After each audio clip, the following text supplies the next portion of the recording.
watching it. What movie did you see? Yeah, I think we want to talk about it, but forgive me if I backtrack a little bit, okay? Backtrack, and I'll backtrack. There's been... Can you hear me all right if I don't lean forward? Can you hear me? Okay. For whatever reasons, this has been something of a Hitchcock weekend. To be Hedren, Bruce Byrne, and yourself. Yeah, we all have worked with Alfred. Good evening. Well, in 1959, I saw North by Northwest at Radio City Music Hall. That's right. It looked great. We shot it in '58, and yeah, it opened in New York at the Music Hall. You played a malevolent henchman with possibly questionable emotional attachment to your boss. Well, it was written as a henchman, and I chose to play him as a character who was slightly gay. Okay, so it wasn't written that way because Ernie Lehman, when he saw what I was doing, added the lines, "Call it my woman's intuition," if you will, which are not in the original script. So, you use the word henchman, and he was a henchman as written, and I felt that because he wanted to get rid of Eva Marie Saint with such a vengeance, I chose to play him as subtly as a homosexual character. James Mason didn't like that. In fact, James became a friend of mine, and I knew him. And one of the most often questions asked of him was Van Damme, your character in North by Northwest, bisexual? And he'd say, no, he wasn't, but Landau made a choice, and there was nothing I could do about it.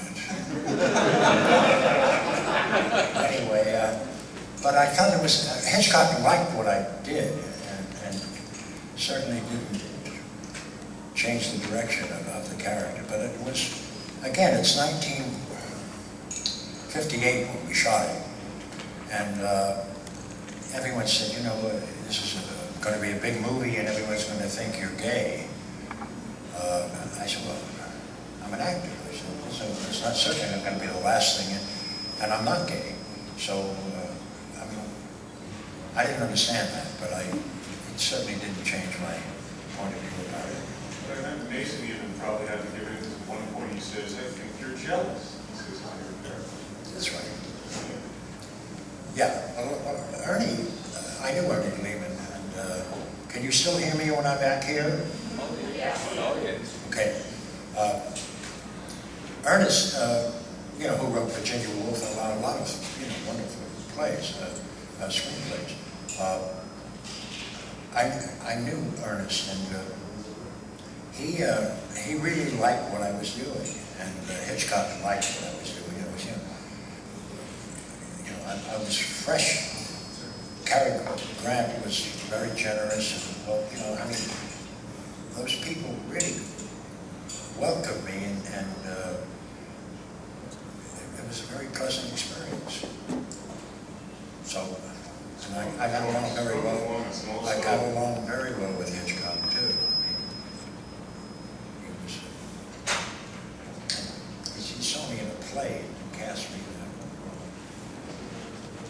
role. Another thing I'd like to touch on before we get to that is about the quirkiest TV series I ever saw called Space 1999. Yeah. Why do you use the word quirky? I liked it very much, but could never quite put my finger on its tone. It had its own tone. It was, well, they weren't sure about it. As you probably noticed, that the second season we had a different set.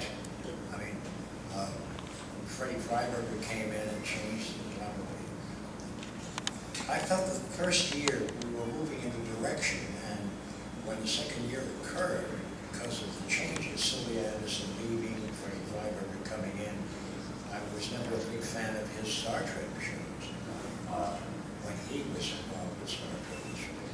So we started moving in a whole other direction, which I wasn't happy with. I felt that we were beginning to understand what we were doing if we stayed on that track.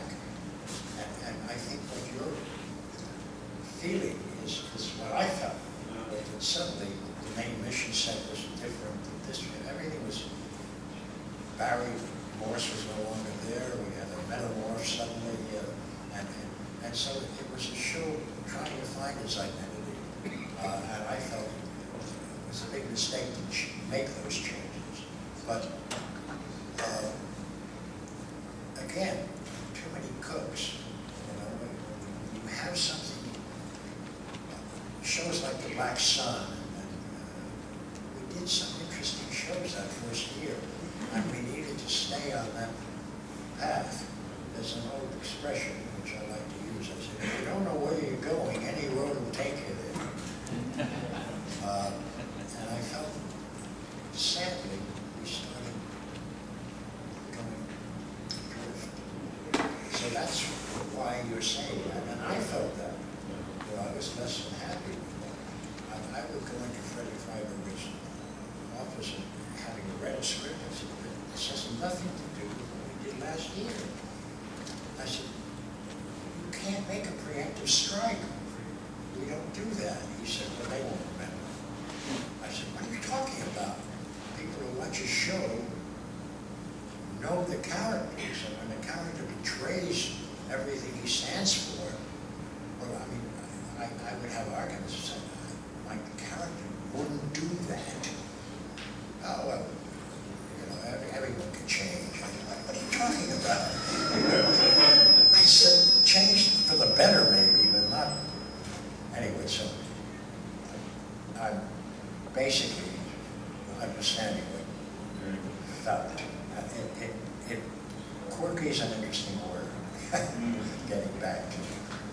Well, Ed Wood is my favorite Tim Burton film, and seeing it again today, it's clear, this is saying nothing negative about Johnny Depp, but he was given a fairly vacuous role to inhabit. And the vitality of that film, it's a tremendous success. I think it's been entirely to your great performance. Well,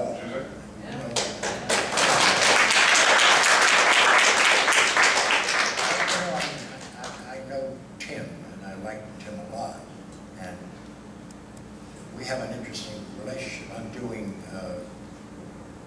right now I'm working on Frankenweenie with Tim, who's actually shooting Don if you on the set with Tim and me, you kind of scratch your head, because what happens is Tim will say, let's rehearse it, and we'll rehearse it. And then in that rehearsal, I'll know what wasn't there for me, or what wasn't there. And Tim will come up and say, you know, and I'll say, yeah. And we go again. And he'll come up and then say, exactly. And I'll say, let's shoot. We never finish a sentence. So if you're listening, you say, these guys aren't talking to each other. I mean, it's like a kinesthetic kind of thing. I mean, we were communicating. I know what needs to be there with Tim. I know his reality. I started as a cartoonist. You know, there's something. I just saw Tim last week. He flew into Los Angeles for 8 hours last week because his art exhibition, the one that was at the Museum of Modern Art, opened in Los Angeles in a bigger area, less cramped and actually more stuff. And he flew in for the opening and had to fly back because he's working there. I've been seeing him in recording studios because I'm playing this teacher in Frankenweenie. And but at this last week, Danny Elfman was there, Rick Baker was there, Larry and Scott, who wrote Ed Wood, were there, and it was like a reunion. I mean, we had, you know, and Tim literally flew in, said hello to people, and flew out. He was in LA for 8 hours. I mean, I'm not exaggerating. And I've had several sessions with him on Frankenweenie. the nice thing about Frankenweenie is that when he was at Cal Arts, he made a 6-minute version of it. And then when he worked for Disney, he wanted them to do an animated feature, and they rejected it. So guess who's doing it now? Disney. Because he's Tim Burton now. Anyway, so he's been wanting to do this for a long time, and it's a black and white, stop action, full length, hour and a half. And Martin Short is doing it, and Winona Ryder, and myself, and some of the people who work with that, because he likes to work with familiar folks. Great.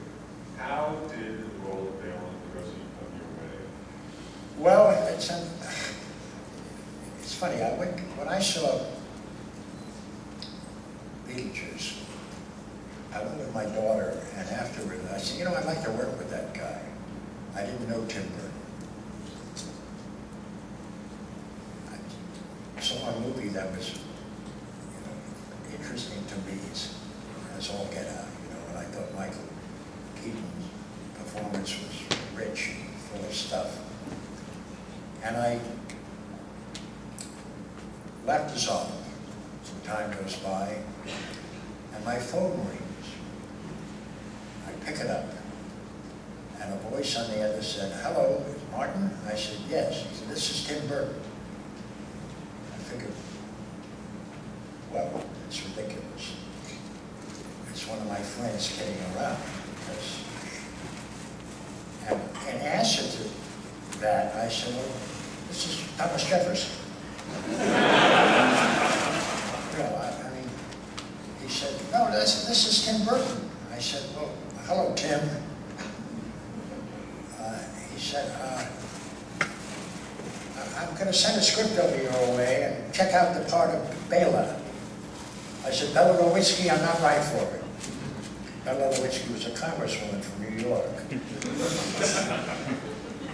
In case you may not know that. I mean, I'm not from New York. I mean, I'm from New York, but I am. But anyway, she wore hats and was very loud and an interesting character. But obviously, I would not cast as Bela Lewinsky. Bela. Abzug. Abzug. Yeah, that's right. Bela Lewinsky was a dancer. Even more of a stretch. Bela Abzug, exactly. Anyway, within half an hour, a script arrived, and before he hung up, he said, "These are my numbers. I'll be at the studio until such and such, and then this is my home number. Give me a call." I said, "Sure, Tim." And then within half an hour, a messenger came with the script. And I read the script, and I said, "This is crazy. This piece is, and I loved it. And I mean, it's not a conventional script, not a conventional movie. I mean, I knew no one but Tim Burton who would do this movie. I called the first number, which is Goldwyn Studio, and he's left. So I call the other number, and it's his home, and he picks up the phone. And I said, "I love it." And he said, "It's really Tim." And the next day, I made an appointment with him, and early in the morning, we got together in his office. And he said, I was going to do Mary Stuart with, who was he going to do it with?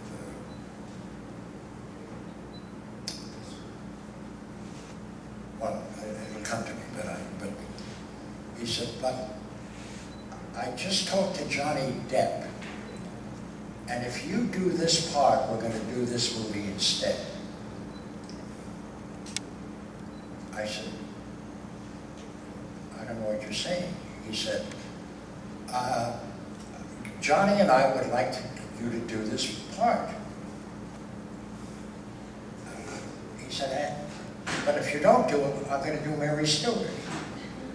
I said, "I don't understand." He said, "I don't know anyone else who can do it." And I said, well, I don't know if I can do it. I mean, you've got a 74-year-old Hungarian morphine addict alcoholic who has mood swings. That would be hard enough, but he's got to be big. I mean, give me a break. I said, Bela Lugosi. I said, you know, go into everyone knows who he is, particularly now, maybe 10 years ago, 15 years ago, before videos. You know, a lot of young people might not have known. You have to go to special theaters to see Karloff and Lugosi. And he said, well, if you don't do it, we're not doing the movie. He said, wow, you know, it's... Julia Roberts was going to do the other, you know, it was a big movie star. So I said, let's see, I don't know if I can, let's do some tests. And we did some tests in Chapsky, we did the cinematography, never shot a black and white movie.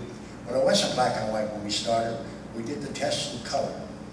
And Rick Baker volunteered his services, and we all kind of got together, and I told Kim not to come until the makeup was on, and we played with it. I drew caricatures, and we put a different nose on me, and got rid of my upper lip by building a piece here, cleft in the chin, and ears that were bigger than mine that fit over my ears. And you get this look of Lugosi. And I said to him, you know, if we do this movie, if they're still saying Landau's doing a good job, after 5 minutes we don't have a movie. They've got to forget it's me. I've got to become Lugosi, or we don't have a film.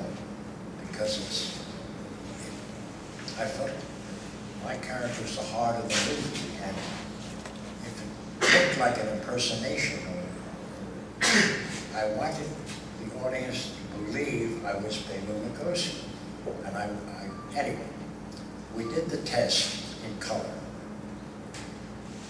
Tim went to see it the next day. He wanted me to go with him. I said, no, let me be embarrassed all by myself, thank you. So they screened it for me, and Tim says to me on the phone, it's 60%. You've got it already. I went to see it, maybe 10%. It was strange, because the makeup allowed it, but it didn't do it. And as I watched it, every once in a while it was Lugosi, and then it disappeared. Oh, I don't know who that other person, it wasn't Lugosi, it wasn't me. And I was flabbergasted. I went to Tim's office afterwards, and he said, it's pretty good. I said, it's terrible. I said, he said, do you want to do it? And I said, if I can do it 10% of the time, and that's about what it was, 10%, 90%, I don't know. It wasn't me, and it wasn't Bela Lugosi. It was some strange person, because behaviorally, it was strange. I said, well, if I can do it 10% of the time, I can do it 100% of the time, but I've got to find out how. But I'm on board, and I committed to do the movie. And from that point on, I watched Bela Lugosi films, and I watched the interviews that he gave, and I watched the differences. And little by little, either I invaded him or he invaded me. But by the time I was shooting a picture in Vancouver called Intersection, that Mark Rydell was directing with Richard Gere and Sharon Stone. And if you saw that movie, you know I had a lot of time to look at videos. And I watched like 30 movies, including terrible movies like Bela Lugosi meets the Brooklyn Gorilla. So that makes Ed Wood's films look like Gone with the Wind. So anyway, I began to admire Lugosi. He's he still had his dignity. And I wanted this to be an homage to him, an honor to him. And by the time we started, I could have tap danced to a juggle as a Lugosi. I mean, literally, we could have. I understood him. I had him behaviorally. I can't explain that other than I knew him, and I couldn't be derailed. And Tim called me Bella all the time. Johnny even called me Bella. And when I walked on the set without the makeup on, they looked at me as if I was an intruder. It was a closed set. Strangers weren't allowed. And they really resented me when I wasn't Lugosi. I mean, I felt like I wasn't welcome. You know, it is me, you know. Anyway, so that's a long answer to a question. I mean, my God, I went on like a dial tone. You mentioned the writers, and I have spoken with one or two people who knew Lugosi and felt that he was never been as profane in his language in public. Well, now, yes, that's, you know, initially, Bela Lugosi Jr., who's a lawyer in Los Angeles, have somehow read the script and not seen the movie and made statements about the script. My father didn't use profanity, and he had big dogs, not little dogs, and anyway, there were numbers of statements made by him condemning the film until he saw it. And when he saw it, I got a letter sent by messenger on a beautiful kind of stationery. Beautiful. Apologizing. And asking me to have lunch with him at a lawyer's club in downtown Los Angeles, where he even asked me to make a speech. And he wound up saying that I brought dignity to his father. And other people who knew Lugosi said that the reason his son initially said he didn't use language like that because he was a child. And Lugosi never cursed in front of his kid. But with adults did use it. So, you know, he didn't use profanity when he was with his young son. But other people who knew him said he did. He used language when he got angry, called people, you know. So, little by little, and then Bela Jr., I was honored one year because the Leukemia Society I did a lot of work for leukemia, and they made me Man of the Year at a dinner, and Lugosi's son bought an entire table, which was thousands of dollars, in honor of me. So, I mean, the bottom line is that the biggest critic at the outset of the film turned out to be a supporter. He looked like Bela. I mean, his son had very much the same elegance, and we became friends. So in answer to that question, again, you know, a lot of people don't use profanity in front of their kids, and use it in other conditions. Question two? Yes. Do you have any funny stories at all from working with Jack Palance and Donald Hutchins on The Woman in the Dark? Well, I worked with Donald a number of times, and with Jack's a number of times. Both of those guys are terrific to be around. I mean, Donald, I did How I Did the Trail with Donald, I did The Greatest Story Told with Donald, and that picture too. That was New Line Cinema's first film, actually. They had released other films, but the pictures they picked up. This was, they didn't even have a Hollywood office at the time. Bob Shea and I became pals. Jack Shoulder, who directed that movie. I know Jack Palance wanted to kill Jack Shoulder at one point, and I said this guy, because he had been an editor and had directed before, or directed one thing, I think, as sort of a lyrical little short film. And he didn't know how to talk to actors. Jack had been light heavyweight champion boxer of the United States Army. You know, when he won the Oscar, he did a one-handed push-up. I had done The Greatest Show on Earth with him. I had done a couple of great Clark movies with him, and he and I got along very well. You didn't fool with Jack. If you wanted to die, you would insult him. And he killed him. So, anyway, Jack Shoulder would say things to him that it would take him. I could hear those things and, you know, talk to an actor that way. You know, you just don't do that. And I would intervene.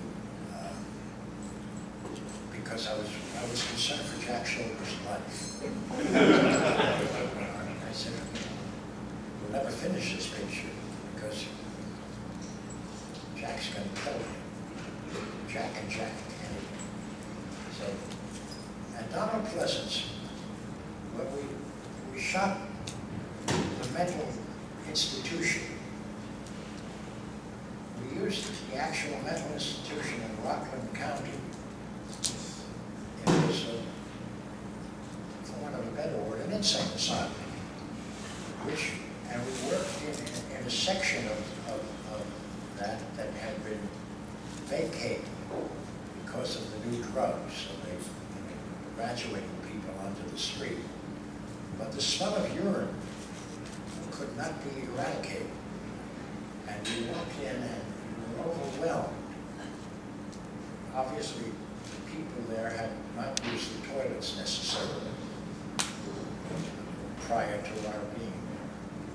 So Donald Pleasance couldn't stand it. It was less than pleasant, to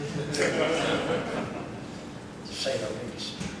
And we shot there for over a week, and it wasn't easy.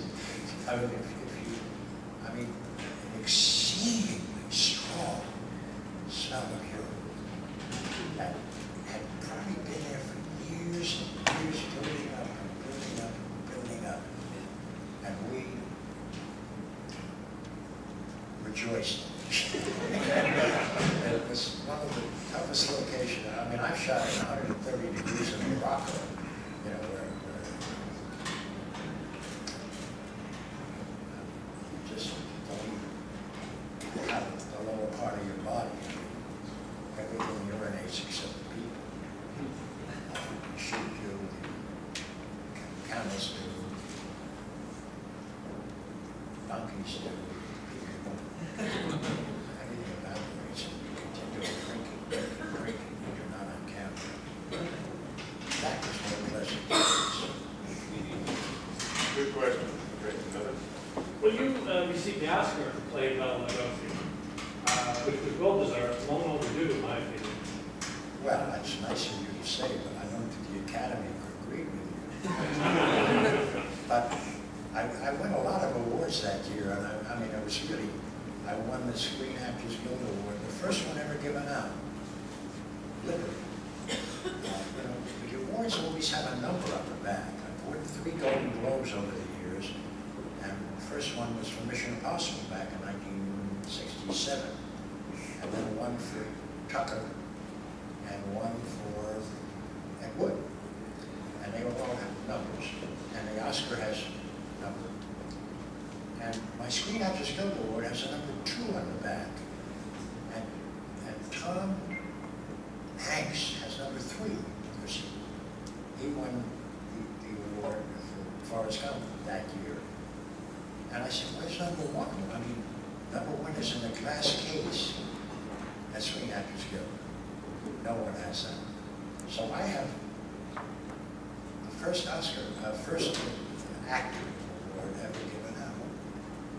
And, but that year I won that award, I won the Globe Award, I won the Independent Spring, and I won a lot of awards. I had the New York Film Critics and the Los Angeles Film Critics and the National Society of Film Critics, Chicago Film Critics, Texas Film. I won practically every award they gave out. And if you ever watch a replay of the Oscars, I kept beating out Samuel L. Jackson to the point where he wanted to kill me. And you know, the Oscar show, when they show you all those heads sitting waiting to hear their name, hopefully, when my name is called out, Samuel Jackson says, and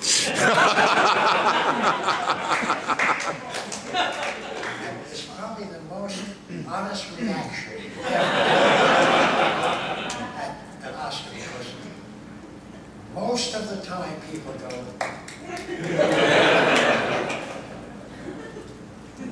you know exactly what he felt. I have been beating him out continually for all those other awards.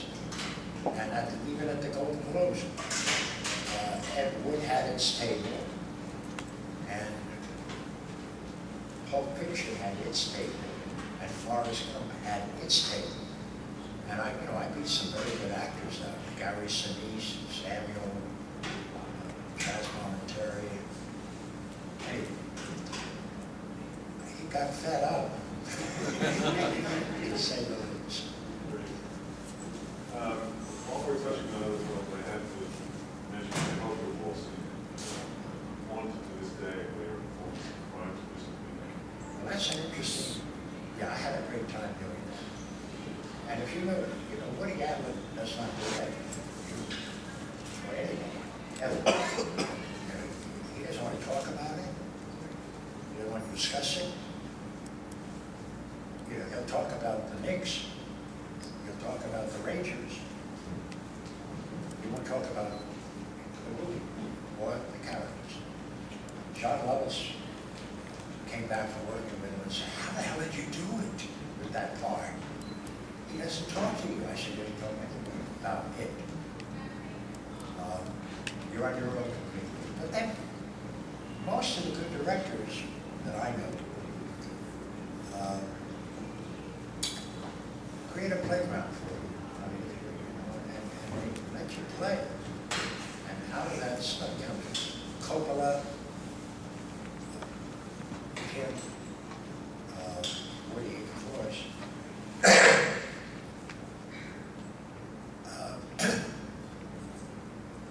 I really haven't been directed by anybody in a long, long time. They come in with stuff, I figure if they don't like it, they'll tell me, and they don't tell me. So I just do stuff.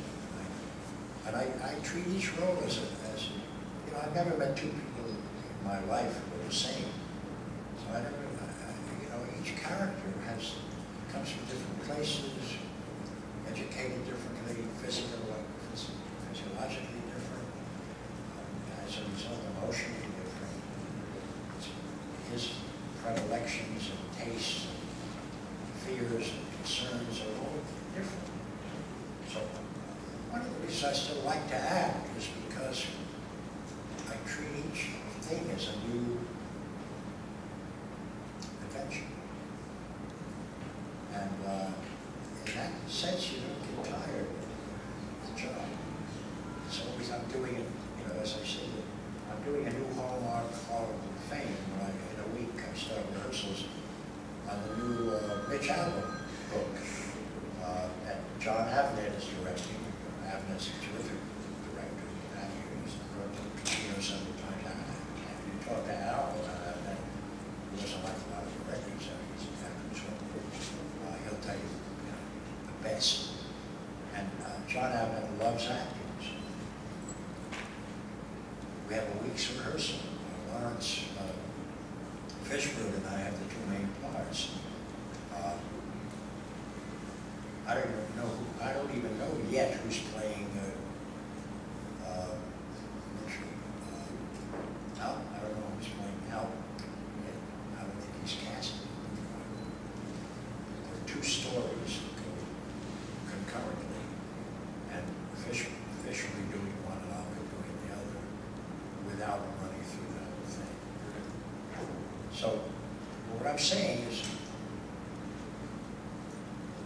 you know, you come in, a good actor basically says, how do I fill this role to tell this story? And that's what it's about. Creating. Why did the playwright, screenwriter, write this character? Why is he or she in this film? And that's what you go for. Tell them the more layers and stuff and interesting stuff you can do to enhance the piece. That's what an actor's job is. And all an audience wants to believe is what's going on up there is happening for the first time ever. Do you want to see the rehearsals? I don't want to see the slickness. I want to see stuff going on right then and there as if it never happened before. And good actors can do that. And good directors know that. And create a situation where that can happen.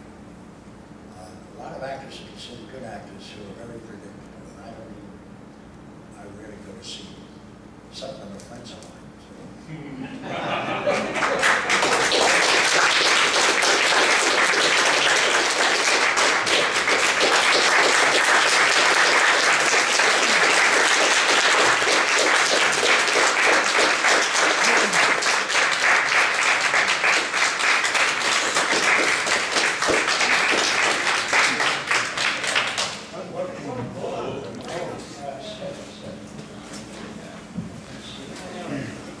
That was all kinds of awesome. I